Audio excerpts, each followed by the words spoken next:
Okay guys, welcome back to Frances Channel. Good morning! Good morning, Xiao Busang in Vietnam. And nandito tayo sa Long Life Riverside Hotel. Our itinerary for today, we will be going to Mison Sanctuary. Come with us. We are waiting for our service going to Mison.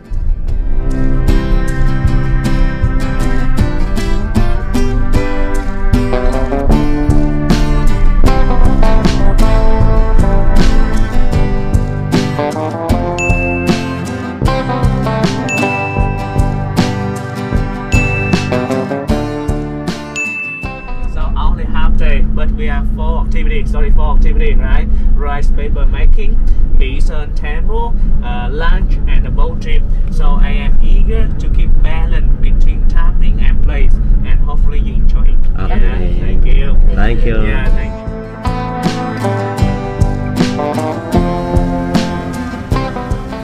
Okay, dito muna kami stopover sa rice paper making. Unicorn, my family, unicorn. Ibaboy.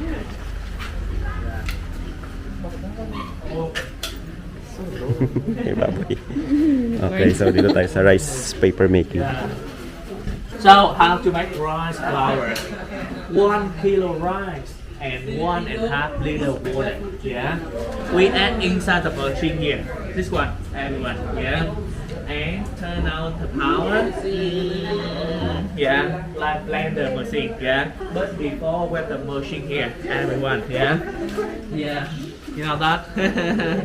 Yeah, not automatically manual, right? That's it. We have to, you know that, turn around. I think about 3 to 4 hours. Yeah, that's it. You know that, very long time, huh? And now they with the machine over there, just 3 or 4 minutes. So let me introduce the owner of the house. Yeah, Mixi Hoa, Ewan Hoa. Yeah. Hoa. Yeah. Hoa means flower. Yeah. Flower. Now she near 60 years old. Huh? And she had 2 husbands.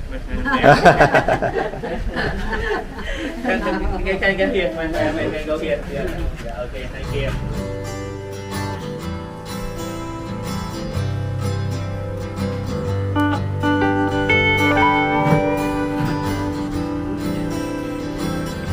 Yeah. Cooking. So yeah.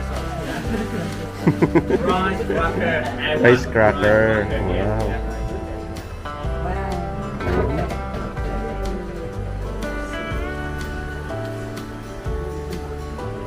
Okay. Yep.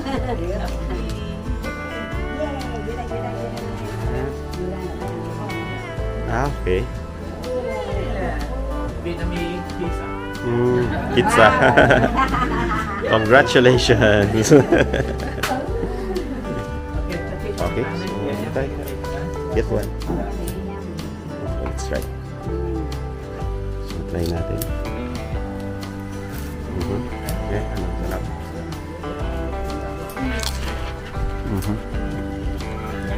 Thin crust.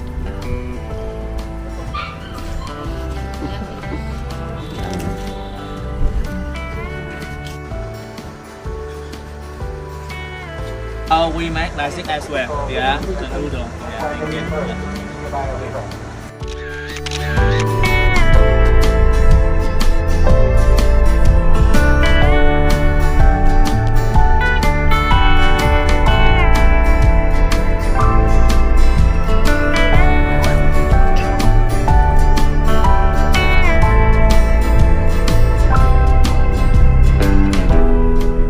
Okay guys, nandito na tayo sa Mison Sanctuary. So, ang gagawin namin is magpapalit kami ng voucher namin into physical tickets na kinuha namin sa Klook. Okay, let's go.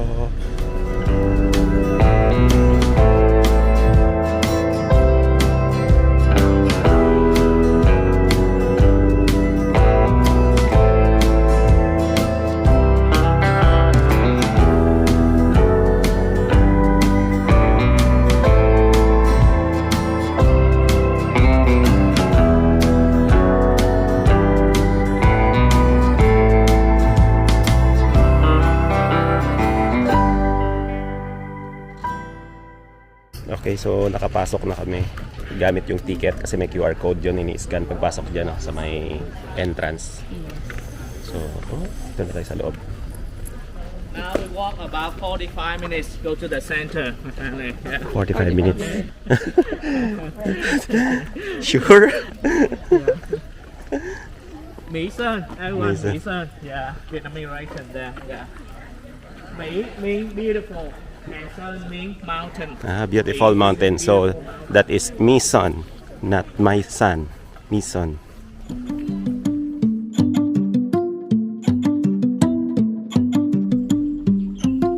So, nandito tayo sa loob ng Mi Son. So, mga 45 minutes daw to na walk, paakyat. The Holy Land in Vietnam. Yeah, they call this a Holy Land temple sanctuary.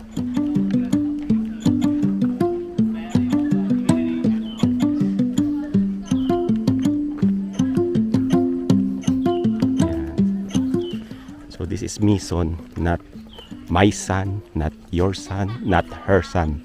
Mi Son.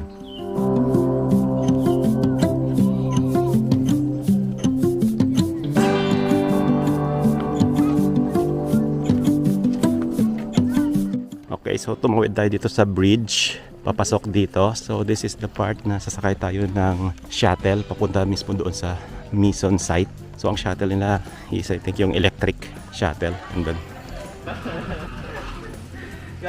okay, so there's our shuttle.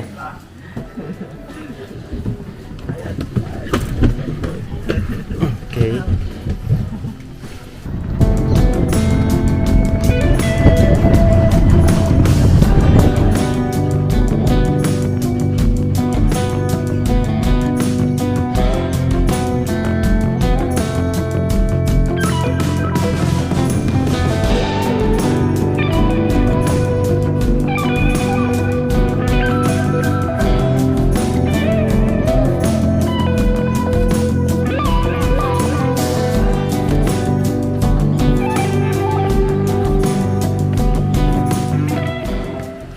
After a short ride sa shuttle, nandito na tayo sa area. I think dito na mag-start tayo maglakad. Ilang minutes lang yan? 5 minutes? No? Ito na magawa sa sisimula yung trekking.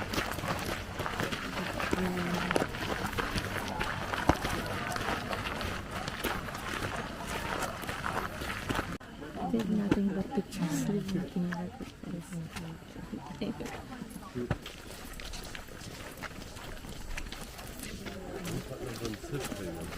Dito na kami sa Mi Son Sanctuary. 7 minutes daw bago makarating doon sa parang ruins. Temple.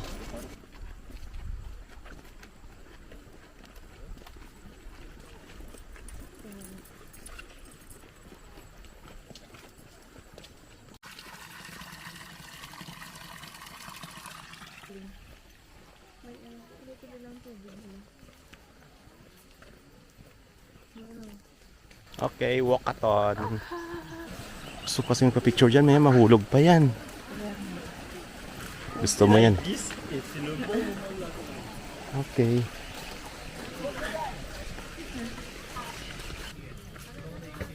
Lotus flower. Pag summer season. The flower. Yan ang mga lotus, kaso ano kasi, wala na. Summer season lang daw. Bicycle stop. So nagtatanim sila ng mga lotus flower. Parang water lily yan, di ba? Sa atin. Yeah. Ay, magkaiba ang water lily. Water lily yan.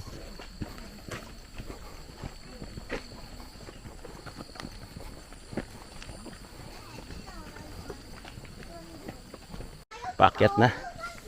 Kala ko patag. Patagilid. Yan.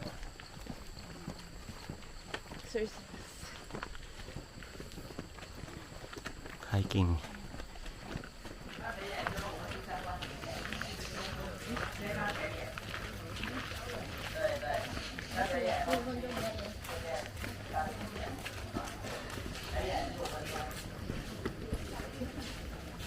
watch the show. Show, Okay. yeah. Yeah. Thank you. So we will watch a show here.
Okay, so tapos na yung parang cultural show nila.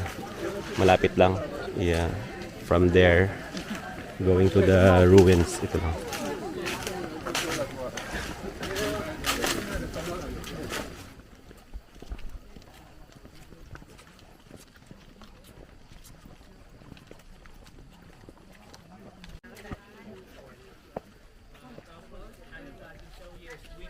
So before 2000, if you came here, you can see thousands of Federal English century. Now they fill in, you know. Yeah, we made the road. Yeah, the people they can go. Germany, French, India, and Vietnam as well. They came to Mason century. So this temple was built in the 10th century. Yeah. 10th century, nearly 1,000 years ago, still like this. Everyone, yeah. Over there, you can see this is the original wood, original brick, okay. And some white color, yeah. You can see this is the cement. They allow you the cement to restoration here after destroyed by bomb. But you can see when the brick broken, or we use the cement, a lot of moss appear, right? But on the original one over there, Walang moss. no moss. Okay. Yung may cement lang, nagkaroon ng mousse. Yeah, they build the temple. They will build the temple by special model. Then they will carve the Chamba lady, right? The elephant here as well. Yeah, and a lot of pattern. Yeah, on the brick. So you know information. Yeah, I told you from here as well. But sorry, I don't understand. Yeah, thank you. So this temple was built in the 10th century. 13th century. 13th century. They divide, yeah, the Champa people into a lot of levels. Yeah, first king, family Champa king, monk, master monk, or priest. Yeah, the rich people, poor people, right? You know that normal people as well, right? But you know in the 7th century, only for monk, master monk, priest, and especially Champa king who come inside. Shiva, you can see here the line. This is the female and this is the male. Shiva, Linga. And in Hinduism, there are a lot of gods. How to recognize God Shiva? You can see here. What is it on his chest? Snake. Snake, right? It's the holy animal of Lord Shiva. When you visit any Hindu temple,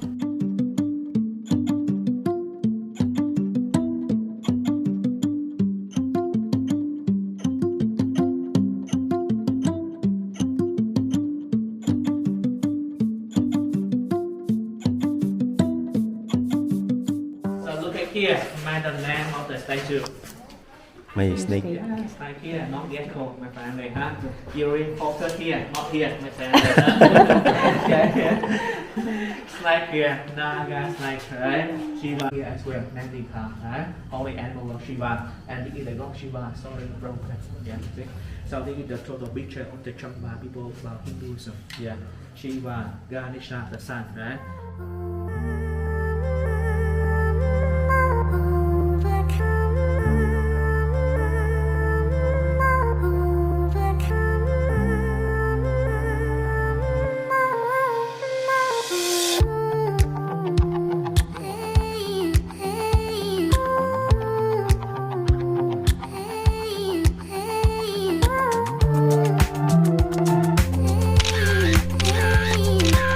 Okay guys, so that's it. Nagbigay naman ng time yung aming tour guide para sa mga pictures and video.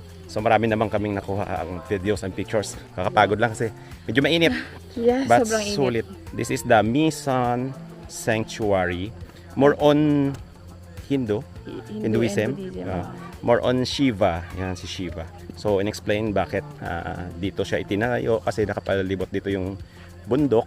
Then mayroon siyang batis, ilog sa gitna. So Shiva kasi symbolizes male, female, protector, destroyer, and at the same time will create something new. So ayan, yan lang ang nag-gets ko. Ewan ko kung tama. Pero parang gano'n na rin. Ayan. Ngayon, magkikita kami ulit ng aming tour guide doon sa kanina kung saan nagkaroon ng show. Then it's already 11 o'clock. I think ang sunod na activity is lunch. And alam ko meron din siyang boat ride later on. Yeah. So medyo mainit kaya magdala kayo ng towel and tubig pag pumunta kayo rito. Pawis-pawis nga kami. Sulit. Super pawis. Okay, so we are here and the shuttle going back to where our bus is. Our shuttle. After 1 hour. Right. Yeah. 1 hour of sightseeing in the Mison. We're going back.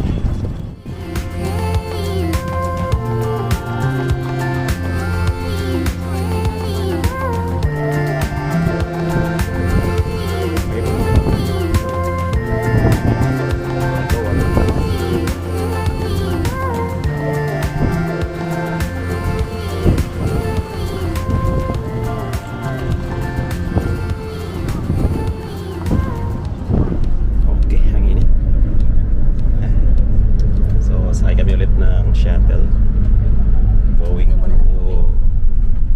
going to the lunch area.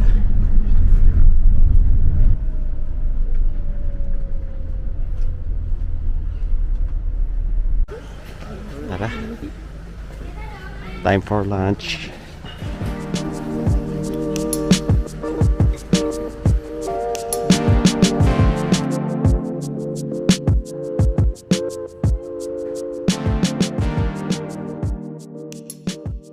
Okay, so tapos na kaming kumain. Yeah, full na naman ang tummy. It's 12:30, tama ba? Yeah, it's 12:25. Dito sa local time sa Vietnam. So balik tayo sa shuttle and next is I think boat ride. Yeah. Okay. Okay, so antok na antok pa sila pero ito yung ating last activity. Yung boat. Ito. Yan. Tara.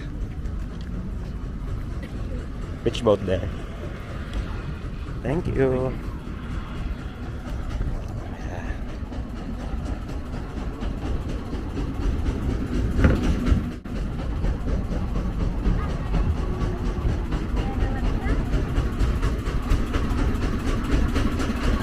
So, dito na kami sa boat. Malapit na yan eh. Yan yung, yung station.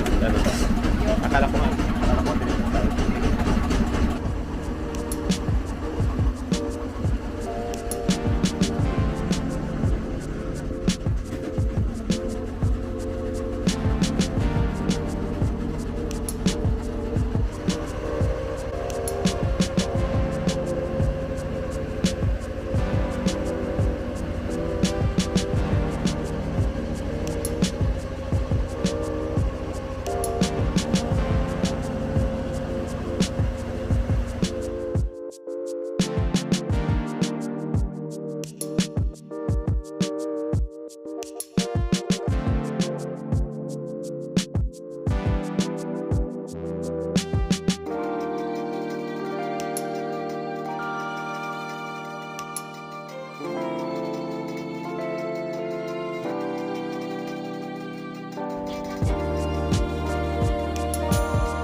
Okay, so nandito na tayo.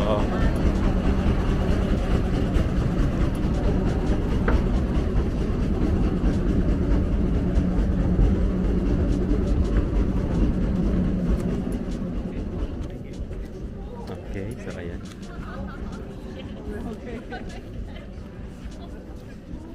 Okay, so nakababa na. Okay guys, so nakabalik na kami sa aming hotel from the Misun Sanctuary trip. So it took us about From 8 8 to a.m. 1:30. to 1:30. Yeah.